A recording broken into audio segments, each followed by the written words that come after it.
사람들이 헬조선 그러는데 진짜 호주가 더 심해요.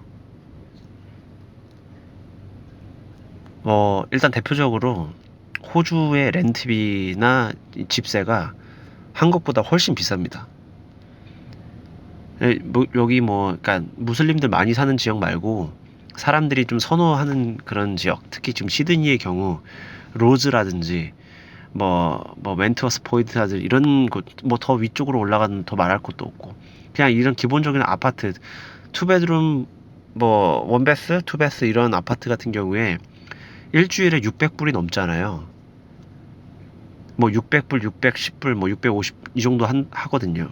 그러면 1년이면 얼마냐면 3만 5천 불에서 4만 불 가까이 돼요. 렌트비만, 집세만. 그런데 직장인들 맨 처음에 대학교 갓 졸업해가지고 초봉이나 몇 년 차 되면은 4만 5천에서 5만 5천 밖에 안 돼요. 그러면은 연봉 4만 5천에서 5만 불 가지고 그런 로즈에서 결혼해가지고 살 수 있냐? 못 살죠. 연봉이 5만 불인데 어떻게 4만 불 렌트비를 내고 살 수가 있어요. 대표적으로 이제 일단 상식적인 수준에서도 일단 시드니의 렌트비 자체가 기본적으로 연봉에 비해서 지나치게 높다. 이게 현실입니다. 회계사로서 요 시드니 대학교 어카운팅 졸업한 제 후배 같은 경우에는 정말 유명한 알만한 그 빅4 중에 하나인 회계법인에 들어갔는데 연봉이 그렇게 높지가 않아요. 어카운턴트들, 뱅커들, 이런 사람들 높지 않다고요. 연차가 좀 쌓이면 높겠지만, 그래봤자 7만 5천에서 8만 불 정도 되는데, 기본적으로, 아이까지 있다고 그러면은, 20대에서 30대 초반까지, 맞벌이 하지 않고 외벌이로 했을 때 한 7만 5천에서 8만 불 가지고 넉넉치 않습니다, 진짜. 시드니에서 먹고 살기가. 왜냐면 집세가 너무 비싸니까 그 집세 내고 나면 남는 게 없어요. 이제 그런 부분들에 대해서 저도 이제 개인 텍스 리턴도 많이 하고 비즈니스 텍스 리턴도 많이 하다 보면은 여기 시드니에 있는 고객들 특히 얘기 들어보면 넉넉하신 분들은 한 분도 없어요. 다 혼자 외벌이로 해서 넉넉하신 분들은 거의 없다고 봐야 돼요, 진짜. 그럼 이게 문제가 뭐냐? 이게 뭐가 어디서부터 이게 어디가 좀 잘못된 거냐? 한국이 헬조선 그러는데 호주에 사는 분들이 더 심해요. 더 힘들다고. 여기가 집세 때문에 집세가 너무 비싸기 때문에 기본적으로 삶의 퀄리티가 높지가 않아요. 그럼 물가가 싸냐? 물가도 비싸요. 외식한다 그래도 외식비도 비싸고 자녀들 데이케어든 뭐든 보내려고 해도 너무 비싸고 그냥 뭐든지 다 비싸요. 그냥 호주는. 시드니는 다 비싸단 말이죠. 그런데 연봉이 높냐? 7만 불, 8만 불 그러면 우리나라로 따지면은 5, 6천만 원 되게 비싸 보여서 많이 받는 것처럼 보이는데 실질적으로 그 정도 연봉을 받아도 쉽지가 않다 그래요. 쉽지가 않죠, 진짜. 딱 봐도 계산이 안 되잖아요. 우리나라 한국에서 삼포세다라 그래서 결혼도 포기하고 출산도 포기하고 다 포기한다 그러는데 호주야말로 20대, 30대 남자들 여자들 얘기 들어보면 진짜 쉽지 않다는 거예요. 심지어 어떤 분들은 초등학교 교사하고 중고등학교 교사인데 10만 불을 버는데 텍스 떼면은 실질적으로 손에 쥐는 게 거의 없다 그러는 거예요. 텍스가 워낙 세니까 세금 내면은 실질적으로 없는데 거기에 렌트비까지 내면은 10만 불 받아도 6, 7만 불, 7, 8만 불 중에 렌트비 내고 나면 진짜 쓸 수 있는 돈이 없다는 말이죠. 왜? 호주는 워낙 텍스가 높으니까.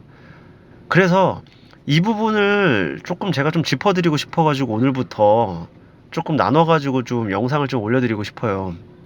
그러면 호주에서 어떻게 살아야 좀 윤택하게 좀 돈 관리를 좀 잘 하면서 좀 여유있게 좀 문화생활도 즐기면서 할 수 있냐. 그런 분들은 누구냐. 어떤 분들은 좀 그렇게 살고 있고 또 어떤 분들은 계속 힘들게 사느냐. 제가 알잖아요, 제가 우리 고객들도 있고 수없이 많은 텍스 리턴의 사람들 상담하고 만나보면서 어떤 사람은 부자들의 삶을 살고 있는데 어떤 사람들은 평생을 살도 힘들게 살고 있는 사람들이 많기 때문에 그런 것들을 조금 제가 일화라든지 아니면 사례라든지 그런 사람들의 어떤 간접적인 경험들을 제가 좀 소개를 해드리면서 여러분들이 조금 아이디어를 좀 얻었으면 좋겠다는 심정으로 제가 오늘부터 조금 영상을 좀 올려드리려 해요. 일단은 제가 서론을 이렇게 하고 그러면은 얼마 정도 있어야 호주에서 좀 윤택하게 좀 살 수 있냐. 일단 이 정도 제가 말씀을 드리면 첫 번째로 기본적으로 한 10만 불 정도는 있어야 된다 봐요. 연봉 한 10만 불. 그러니까 뭐 자영업자로 따지면은 넷 프로핏으로 한 10만 불 정도. $100,000죠. 10만 불 정도는 내가 받아야 기본적으로 어느 정도 윤택하게, 윤택하지는 못하지만 조금 그래도 여유 있게 산다. 만약에 10만 불 안 된다. 5만 불에서 6만 불이다. 그러면 쉐어생을 둬야죠. 렌트비 어떻게 600불, 700불 감당을 할 수 있겠어요? 방 하나 두 개 정도는 쉐어를 주고 뭐 좀 그렇게 살아야 되는 수밖에 없고 되게 삶의 퀄리티도 높지가 않겠죠. 뭐 아낄 건 좀 아끼면서 굉장히 퀄리티가 떨어진다고 봐야 돼요. 호주 특히 시드니에서 살면 다른 도시들은 조금 더 나을 수가 있어요. 뭐 시드니 외에 다른 지역들은 렌트비라든지 집값 자체도 뭐 좀 저렴할 수 있으니까. 하지만 시드니 같은 경우에는 워낙 높기 때문에 기본적으로 뭐 쉐어생을 주지 않으면은 5만 불, 6만 불 정도의 연봉, 특히 외벌이 같은 경우에는 쉽지 않다고 봐야 돼요. 맞벌이를 해야겠죠. 맞벌이를 해서 같이 벌어야 되는데 그 경우에도 사실 쉽지 않아 보여요. 왜냐하면 뭐 데이케어비도 뭐 싸지가 않고 그래서 그런 부분들 때문에 굉장히 많이 싸워요. 얘기 들어보면 제가 가끔은 이게 내가 회계사인지 아니면 뭐 변호사인지 이게 아니 뭔가 뭐 가정 뭐 이혼 상담을 해줘야 되는 상황인 건지 진짜 많이 싸워요. 특히나 제 앞에서까지도 경제적인 부분 때문에 많이들 싸우기 때문에 그런 것들이 사실은 이게 시드니에서가 이게 대표적으로 좀 힘든 케이스인데 그러면은 어떻게 하면은 그 넷 프로핏을 올리든지 연봉 올리든지 이렇게 해서 내가 한 단계 더 높은 삶을 살 수가 있을까? 그것은 제가 다음 편부터 한번 말씀드리도록 하겠습니다. 감사합니다.